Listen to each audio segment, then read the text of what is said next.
가방의 간사 박승중 위원입니다.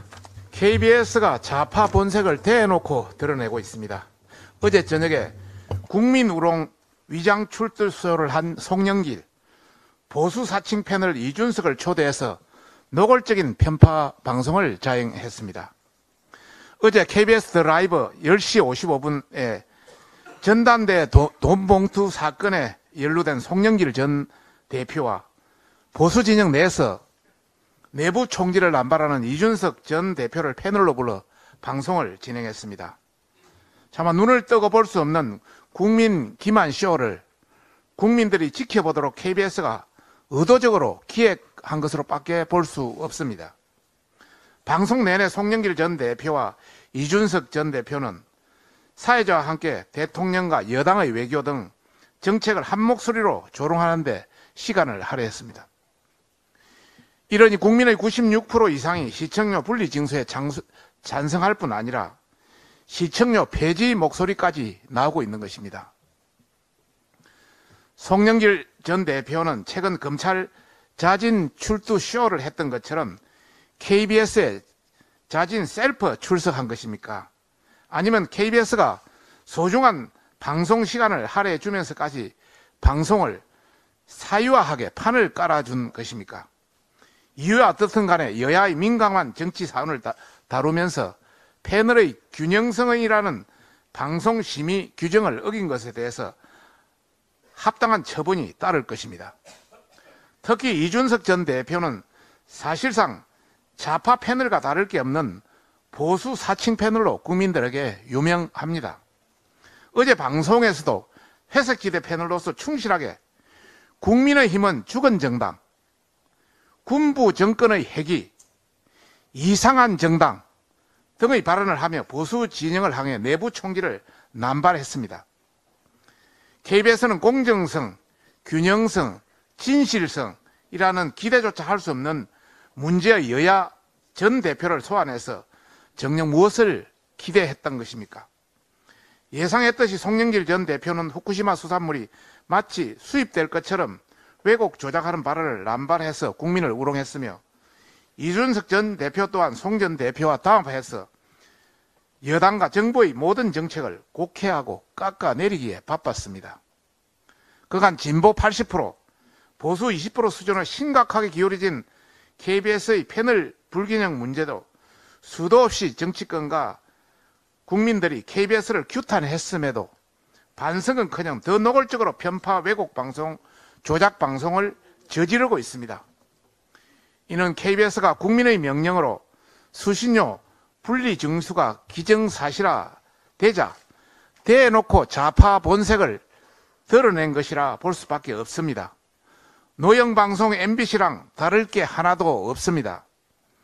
민노총 언론노조가 장악한 현 KBS 체제를 영구히 할 수 없게 되자 방송을 인질 삼고 방송을 사유화하고 민노총 공격수의 선봉에 서서 선 것입니다. 앞으로 더 심각한 말도 안 되는 조작 방송을 저지를 것이 불보듯 뻔합니다. KBS에 강력히 경고합니다. 현재 국민의 여론은 분리징수뿐만 아니라 수신료 영구 폐지에 대한 찬성이 압도적으로 높은 상황입니다. 국민의힘은 국민의 뜻을 모아 KBS를 국민께 돌려드릴 것을 약속한 바 있습니다. 이에 수신료를 볼모 삼아 노골적이고 더 편파적으로 변할 KBS의 김희철 사장과 민노총 언론노조에 장악된 KBS를 절대 자시하지 않을 것입니다. KBS는 야심한 밤에 송영길, 이준석 전 대표를 불러 국민의 눈을 더럽힌 책임을 져야 할 것입니다. 다시 한번 KBS는 야심한 밤에 송영길, 이준석 전 대표를 불러 국민의 눈을 더럽힌 책임을 져야 할 것입니다. 국민은 KBS의 방망 경영, 조작 방송 등을 정상화하기 위해서 수신료 분리 징수를 넘어서 수신료 영구 폐지를 끝까지 관철시킬 것을 명령하고 있다는 점을 명심해야 할 것입니다. 이상입니다. 임희정 간사님. 예, 한노희 간사 임자연입니다. 모두 발언해서 대표님과 정책위원장님 그리고 사무총장님께서 말씀하셨습니다마는 한노희 간사라서 한 말씀 안 드릴 수가 없습니다. 어제 6월 15일 대법원은 윤석열 정부의 노력으로 간신히 정착되고 있는 법과 원칙에 의한 노사관계를 파탄내는 최악의 불법 파업 조장 판결을 내렸습니다. 대법원 3부 주심 노정위는 현대자동차 사내하청 조합원의 불법 행위로 인한 손해배상 사건에 대해서 개별 조합원 등에 대한 책임 제한 정도는 노동조합에서의 지위와 역할, 쟁행위 참여 경위 및 정도, 손해 발생에 대한 기여 정도 등을 종합적으로 고려하여 판단해야 한다고 판결하였습니다. 하지만 우리 민법 760조는 다수가 공동으로 저지른 불법 행위로 손해가 발생하면 모두가 함께 책임을 지도록 규정하고 있어 현행법과 정면으로 충돌하고 있습니다. 대법원 판결은 공동 불법 행위로 발생한 손해에도 개인별로 손해액을 각자 따져 묻도록 하여 만약 사용자가 손해배상 청구 시 불법 행위에 가담한 개개인의 혐의와 손해액을 입증하지 못하면 법원은 청구를 기각할 수밖에 없습니다. 이 판결은 노동조합의 불법 행위에 대한 사용자의 유일한 대항 수단인 손해배상 청구마저 봉쇄하여 대한민국을 파업공화국을 만들고 민노총의 불법 행위에 날개를 달아주게 될 것입니다. 고용노동부 실태조사에 따르면 2009년부터 2022년 8월까지 제기된 노조의 불법 행위에 대한 따른 손해배상 소송 총 151건 중에서 민노총이 제기된 사건이 전체 소송의 94%인 142건입니다. 또 청구액 2,752억 중에서 민노총이 전체 인용액의 99.9%입니다.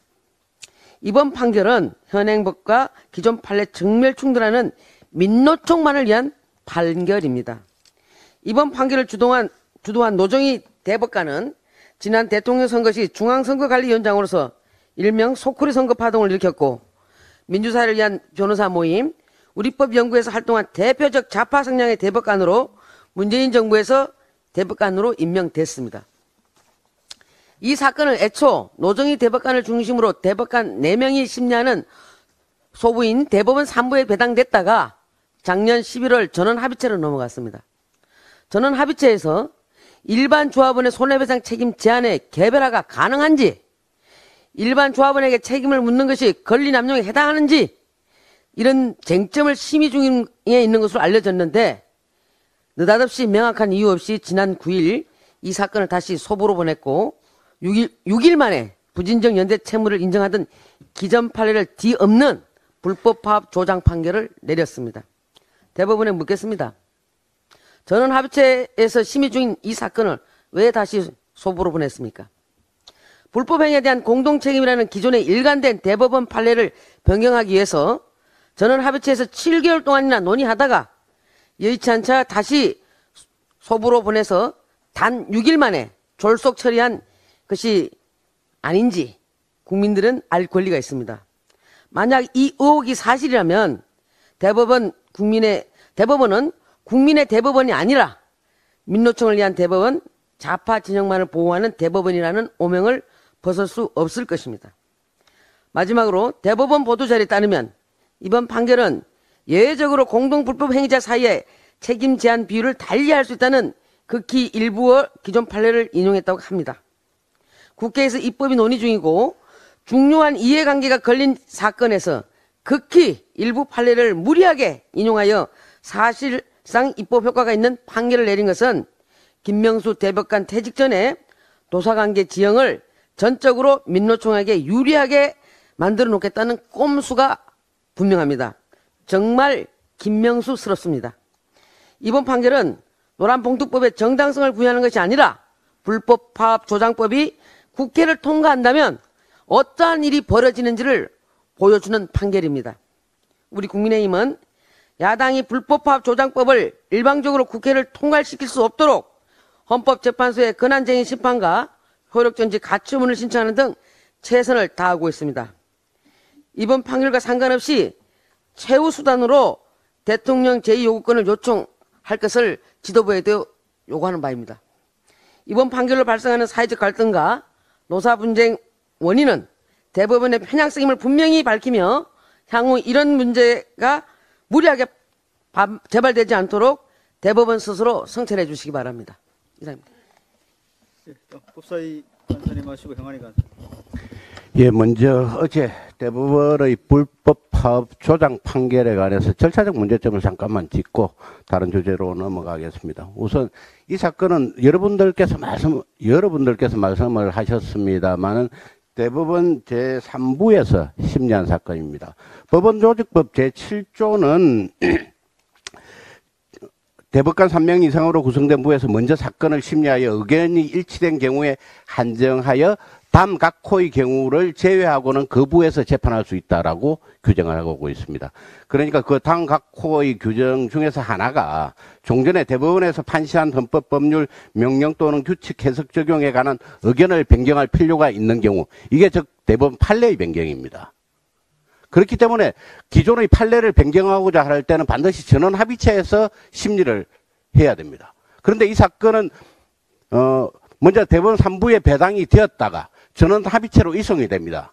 이관이 됩니다. 그리고 나서 다시 3부로 재이관이 돼가지고 이게 불법 행위에 대한 판례의 변경임에도 불구하고 전원합의체에서 심리를 하지 않고 전원합의체 심리 소위 합의체에서 자신들이 의도하던 대로 판결이 나오지 않을 것을 우려하니까 다시 소부로 보내가지고 이런 꼼수 판결을 하게 됩니다. 이거는 명백히 법원조직법에 위반되는 상황입니다. 그렇기 때문에 지금 파기환송심, 그러니까 고등법원의 그 재판에서 이 정말 법과 양심에 따른 판결이 이루어지기를 기대합니다. 다음 주제로 넘어가겠습니다. 지난 10일 국가 핵심 기술이자 기업의 중대한 영업기밀인 삼성전자 반도체 공장 설계 도면을 빼돌려 중국에 복제 공장을 지으려다 덜미가 잡힌 전 삼성전자 임원의 소식에 대한민국은 충격에 빠졌습니다. 우리나라 수출에서 반도체가 차지하는 비중이 20%에 달하는 것을 감안할 때 실제 복제 공장이 중국에서 지어졌다면 우리나라의 핵심 산업 중 하나인 반도체 산업이 어떤 손해와 타격을 입게 되었을지 생각만 해도 아찔합니다. 문제는 반도체뿐만 아니라 국방, 과학, 경제 등 다방면에서 기술 유출 범죄가 발생하고 있어서 조속한 대안 마련이 필요한 사항입니다. 국가정보원에 따르면 2018년부터 22년까지 5년간 해외 기술 유출 혐의로 적발된 건은 93건, 그 피해액만 25조 원 규모인 것으로 나타났습니다. 하지만 이 중 실제 징역형이 선고된 비율은 약 11%, 다수인 65%는 벌금형이나 집행유예에 그치고 있는 것이 작금의 현실입니다.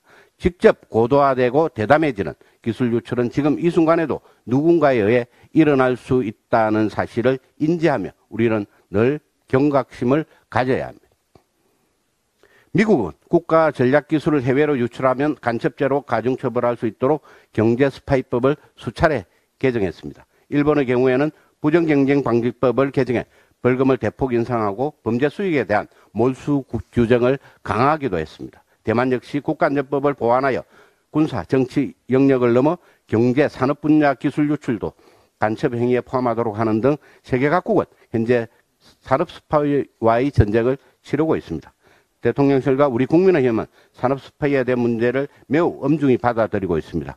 오는 19일 월요일 법사위에서는 이와 관련한 형법 개정안을 안건으로 상정하여 심도 있는 논의를 진행할 예정입니다.